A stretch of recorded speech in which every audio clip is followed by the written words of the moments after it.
High বন্ধুরা, কেমন আছো? আশা করি খুব ভালো আছো।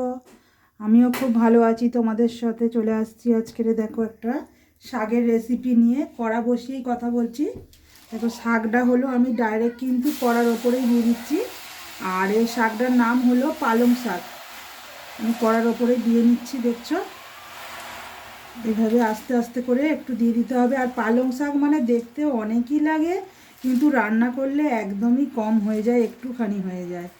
তা এটা আমি প্রায় 4 পিস মানে 4 আটি শাক কেটে নিয়েছি, কেটে বেছে পরিষ্কার করে নিয়েছি। আর সাইজটা কিন্তু দেখো ছোট ছোট করেই কেটেছি, বেশি বড় না। এইভাবে আমি দিয়ে নিচ্ছি। আমি এবার চলে আসছি এতে কাঁচা লঙ্কা, খানিকটা কাঁচা লঙ্কা চিড়ে রেখে দিয়েছি। আর এতে একটু ঝাল দিতে হবে বেশি করে। আর এতে আমি দিয়ে দিচ্ছি এবার নুন, 1 চামচ নুন আমি এইভাবে দিয়ে নিচ্ছি। আর এতে আমি হলুদ গুঁড়ো দেবো আমি হলুদ গুঁড়ো। এইভাবে হলুদটাও দিয়ে নিচ্ছি। দিয়ে এতে একটা ঢাকনা চাপা দিয়ে দিতে হবে।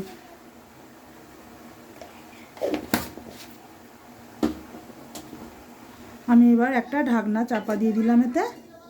এইভাবে এটা সেদ্ধ করে নিচ্ছি। গ্যাসটা একটু লোতে রাখতে হবে। এবার আমি ঢাকনাটা খুলে নিচ্ছি। খুলে এইভাবে নাড়িয়ে নিই একটু। দেখতে পাচ্ছ শাকটা কীরকম জল বেরিয়েছে, এতে কিন্তু জল দিতে লাগেনি। শাকটায় জল বেরিয়ে পুরো একদম একটুখানি হয়ে গেল শাকটা। এইভাবে শাকটাকে কেটে কেটে দিচ্ছি, তাহলে ভালো আরও তাড়াতাড়ি সেদ্ধ হবে। এভাবে নাড়িয়ে নাড়িয়ে এবার এটাকে চাপা দিয়ে দিতে হবে।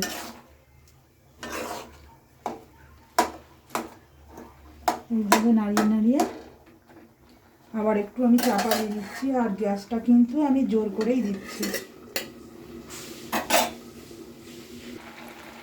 এবার আমি নাড়িয়ে নিচ্ছি। দেখো পালং শাকটা পুরো একদম সেদ্ধ হয়ে কিন্তু একদম একটুখানি হয়ে গেছে। আর এটা একটু সামান্য ঝোল ঝোল আছে। হ্যাঁ, আমি কিন্তু এটা একদম একটা বাটিতে নামিয়ে নিচ্ছি। এইভাবে বাটিতে আমি নামিয়ে নিচ্ছি। এটা পুরো নামিয়ে নিলাম। নেওয়ার পরে আমি কড়াটা একটু সামান্য জল দিয়েও ধুয়ে নিলেও অসুবিধে নেই, আর এমনি বসালেও কোনো প্রবলেম নেই। আমি কড়াটা আবার গ্যাসের উপরে বসিয়ে দিলাম। আর এটা তো তোমাদের প্রথমেই বললাম, এটা হবে আমার পালং শাক ভাজি।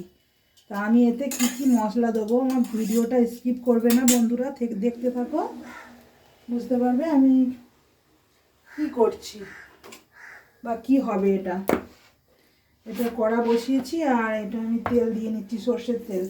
খুব বেশি দেবো না, অল্প করে সর্ষের তেল দিচ্ছি।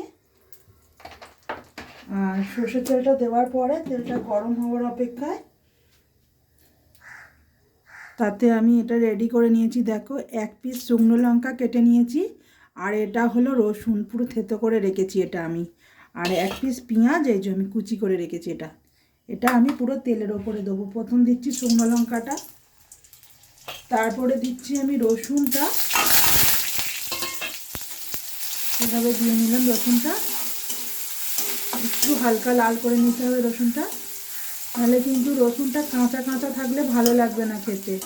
আর যেটা একটা সুগন্ধ সেটা কিন্তু আসবে না। ওই জন্য আমি রসুনটা তেলের ওপর একটু ভালো করে নাড়িয়েই নিচ্ছি।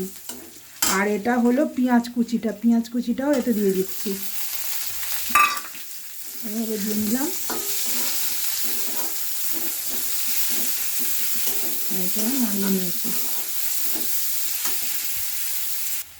পেঁয়াজ রসুনটা নাড়তে নাড়তে পুরো লাল হয়ে গেছে দেখছো। এবার আমি যেটা শাকটা তোমার পাশে সেদ্ধ করে রেখেছিলাম নুন হলুদ আর কাঁচা লঙ্কা দিয়ে, ওইটা আমি দিয়ে দিচ্ছি এতে। এইভাবে ঢেলে দিলাম। ঢেলে এইভাবে নাড়িয়ে নিচ্ছি। আর একটু মানে রসা রসা মতো রেখেছিলাম, কেন নাহলে কিন্তু এটা কড়াই দিয়ে আমি ভাজতে পারবো না, একদম পুড়ে পুড়ে যাবে। এই জন্য যখন নাবাতে হয় একটু রসা রসা রাখতে হয়। এবার আমি ভাজতে ভাজতে এইভাবে পুরো একদম তলায় মানে এবার তেলের ওপরে চলে এসেছে ভাজাটা। আর পুরো দেখছো একদম কত সুন্দর হয়ে গেছে। আর ভালো লাগলে বন্ধুরা একটা লাইক একটা শেয়ার করে নেবে, আর নতুন চ্যানেল হলে সাবস্ক্রাইব করে দেবে একটা। Okay bye.